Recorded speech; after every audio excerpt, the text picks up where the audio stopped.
if we are to run with the assumption that, all right, under Obama's crazy executive order, like under that order and under Trump, I don't know, he didn't know what he was signing. He just expanded. He just did this program for 20 disabled people. And under that order that suddenly the FAA became littered with those people just everywhere, all over the place. Like imagine, that's what we are led to believe in the last 48 hours, right? 24 hours, Christ. It's been, well, clearly these programs disproportionately advantaged unqualified people.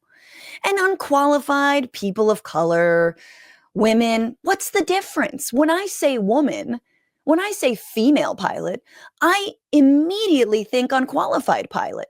When I say Black general, I immediately mean unqualified general. Don't you see how that works? You say it so much, and it really just becomes the same thing in these people's minds. When you say undocumented migrants, don't you see how that's just criminal migrants? Because all migrants here without papers are in fact criminal. Don't we see how that's happened? And that's borne out in the last week. Okay, so what does the data say according to Axios? Ooh, fun. Air traffic controllers and airfield operations specialists by gender and race based on 2023 population estimates. 78% male, 22% female. Looks like my YouTube stats. You know who you are. Race and ethnicity, non-Hispanic whites, 71%. Hispanic of any race, 14%. Black, 8%. American Indian or Alaska Native, 1%. Asian, 3%. Other races, 3%.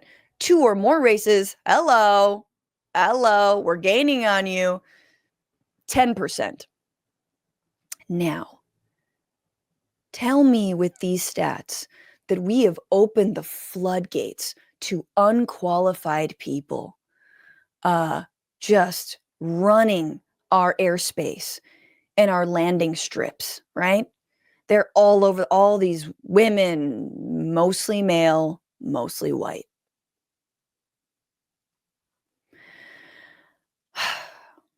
%78 are men, 22% are women. There's probably a lot of non-binary people there too. I'm just going to say it right now. But I mean, I guess there's only 2 genders or whatever. He implicitly, and yet this is the point we all need to remember, he implicitly, what I just said, equated racial, gender, and other forms of diversity with a lower quality federal workforce. That is exactly what he did. That is exactly what he did, and that is exactly what they've been doing ever since a female fucking security guard, a Secret Service agent, put her body on the line to protect Donald Trump from a crazed Republican would-be assassin. That is what they've been doing. So of course they're going to do it in this instance. Even though of course the blood is on his hands. This is him wiping the blood on his hands on the backs of, what is it? Black and brown people, disabled people, queer people. That's what he's doing right now. And do not give him permission. Do not buy into this bullshit that is okay. What's going on, Frantifa? If you haven't already, subscribe to this channel right now. Hit that button. And also, you can become a patron and support the show every single week. Get access to bonus episodes and exclusive merchandise. Patreon.com/bitchuationroom. Do